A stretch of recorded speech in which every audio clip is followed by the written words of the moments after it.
Hello guys, welcome back to my channel and welcome if you're new. I'm Nika and I make book related videos, and today I'm going to be talking about all the new books that I got in the first quarter of the year.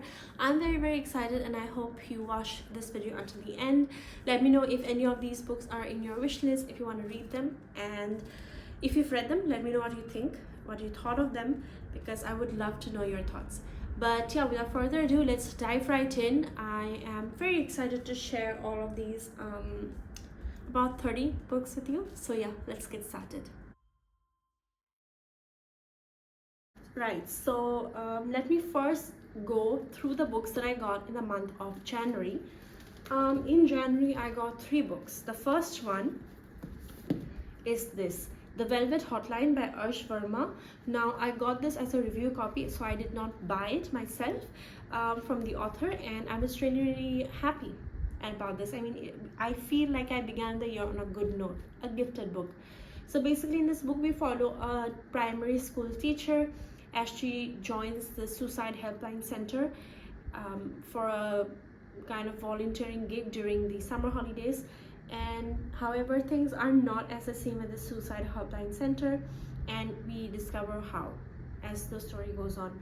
Now I enjoyed this book. I think I read it in one day, in one sitting, on a train ride actually, from Delhi to Kathgodam. We were visiting Uttarakhand at that time, and I am really happy for this. So yeah, there are some issues. I mean, of course, the main character works in a suicide helpline center after all. So do check out the trigger warnings before you read this book, but otherwise I had a really good time with it. Then while on this trip, I thought that the best souvenir for me to buy would of course be to visit a bookstore and buy a book set in that place. And that is why I got Where Gods Dwell, Central Himalayan Folktales and Legends by Kusum Budwar. Now I believe this is from the Folktales of India series by Penguin, and it basically shares this beautiful folktale from the Central Himalayan Devbhumi region, and I bought this in Nainital. Now there are some beautiful, let me show you one, beautiful illustrations at the beginning of every story. We've got this one, then we've got another one here, and so on. There's one story, one image, one art piece in the beginning of every story, and I'm excited to read this one. Then unfortunately at the end of this trip I got sick. I had to be hospitalized and all of that jazz. So to recuperate, I came back home to Assam. This is where I am right now. This is my book, this is my bedroom in Assam with this beautiful book wall. So anyway, I was feeling very sad and feeling very low at the airport. So my dad thought, what better way than to buy a book for my book lover daughter to, basically perk her up. And so he bought me this book at the airport. It's Roman Stories by Jhumpa Lahiri. Now this is a collection of short stories that Jhumpa Lahiri wrote in the Italian language, and she and Todd Portnowitz translated these stories from Italian into English. So this is it. These are very slice of life stories set in Rome. Nothing really happens as such, but we follow different people and their experiences, their thoughts, all of that. Really enjoyed it. It was the book I needed at that moment, I think, while I was recuperating, just resting. Didn't want to read anything very something that would require too much of my mental space or mental focus. So I think this was a great book that I picked up at that time, and I'm so happy that my dad gifted me this book. Then those were all the 3 books that I got in the month of January. Now let's move on to February. The first book that I got in February is House of Flame and Shadow, which is book 3 in the Crescent City universe by Sarah J. Maas. In this book we follow this world. It's an urban fantasy, so in this world there is technology, but there's also magic and fantasy. So it was very interesting. We followed the basic premise of this series, I would say, rather than this particular book, because this is book 3. I can't give you any spoilers.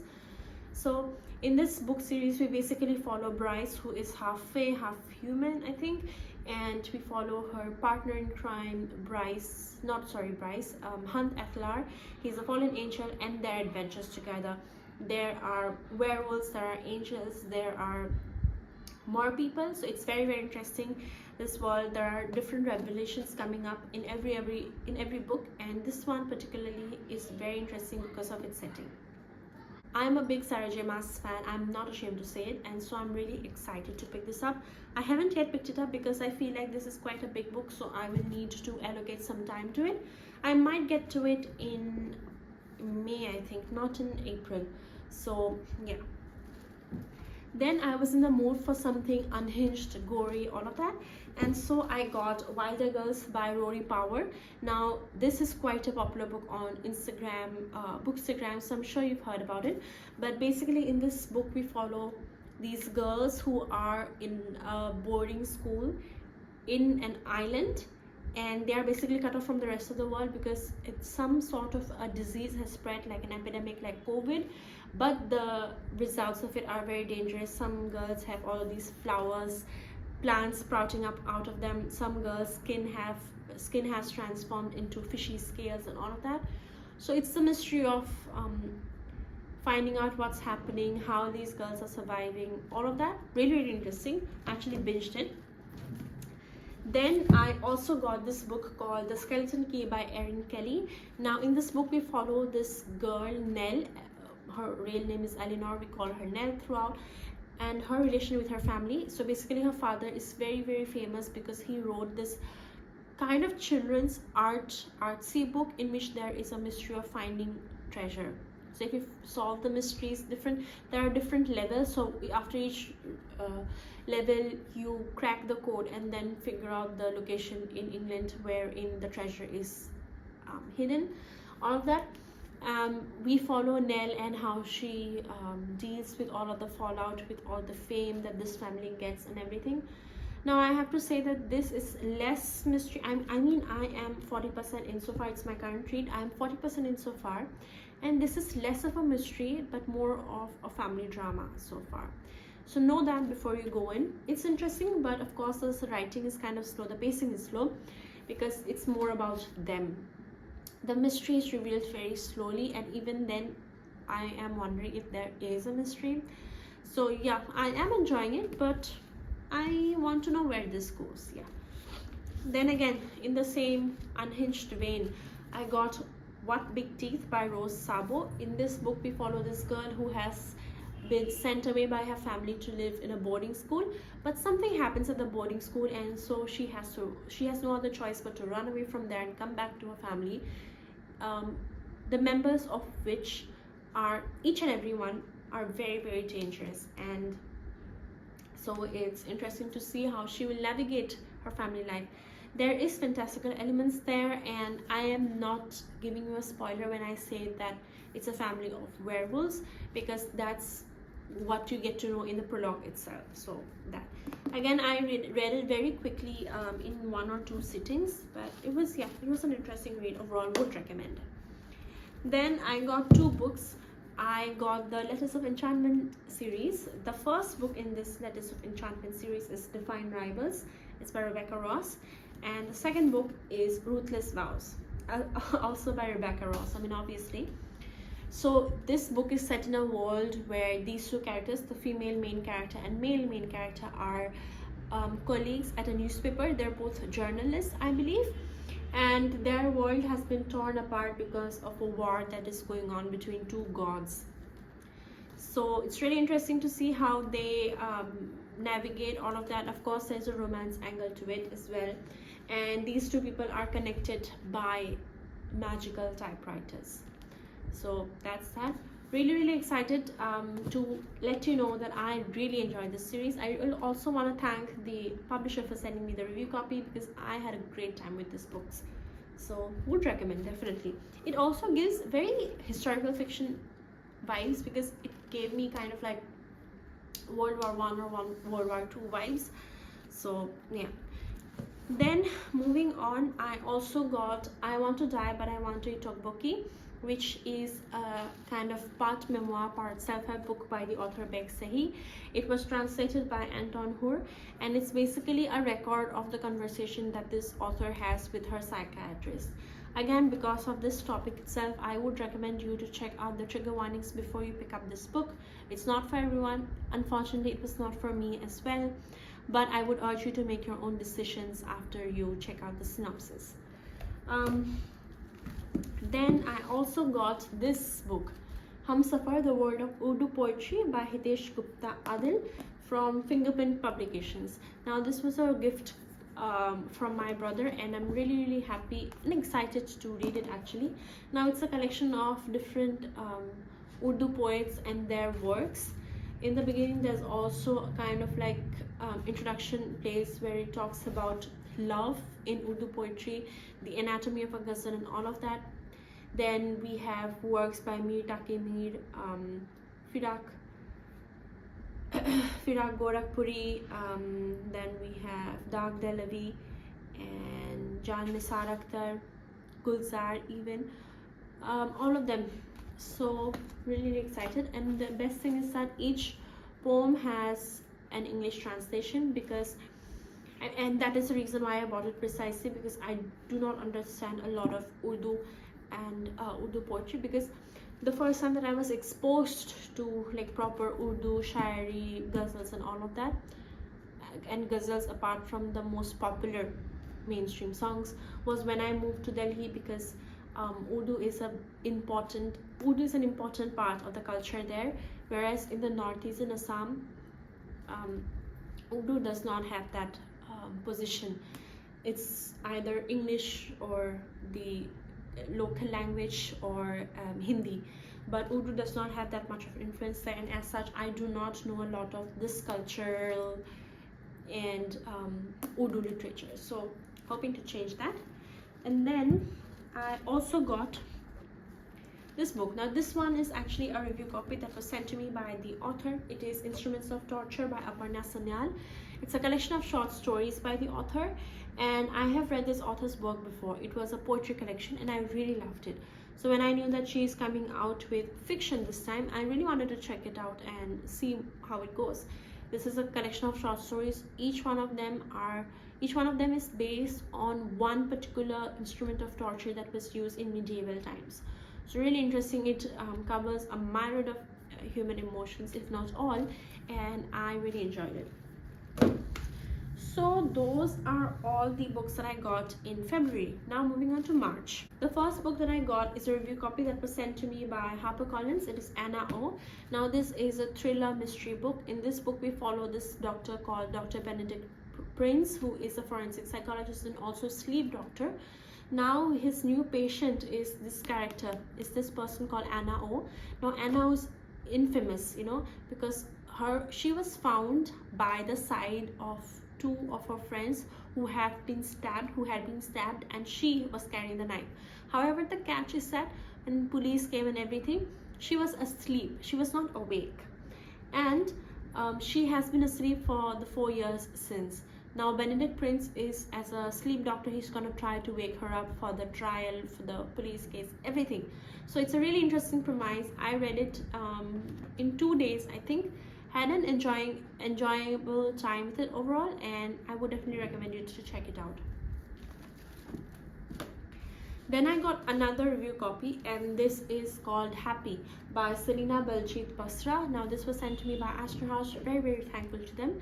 In this book we basically follow this guy named Happy Singh Soni, who lives in a small village in Punjab in India, and he has big hopes of joining Hollywood rather.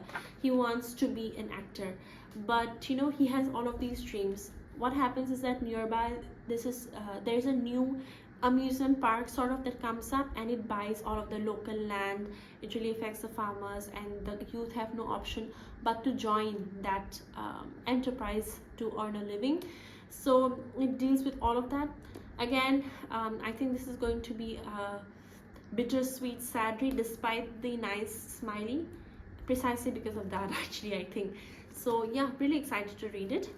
Then I got this amazing series. The first one that I have is The Keepers of Knowledge, Writings from Mizoram. Then The Many That I Am, Writings from Nagaland. And We Come From Mist, Writings from Meghalaya. Now all of these 3 books are from the Northeast series that is being published by Zuban. So these books are basically anthologies. There are essays, poems, short stories, non-fictional, essays and all of that, and they feature a variety of artists, writers from that particular state. I already have the books for Manipur and Arunachal Pradesh, so I'm really happy to add these three to my collection as well. And I got two books from Juggernaut. The first one is Tomorrow Someone Will Arrest You, a poetry collection by Meena Kandasamy. Now I have not always, for the longest time really wanted to read When I Hit You, but because of that topic I was kind of hesitant to pick it up. And so now I think that now that I have the poetry collection, it will be a great way for me to delve into this authors over, and I am really excited.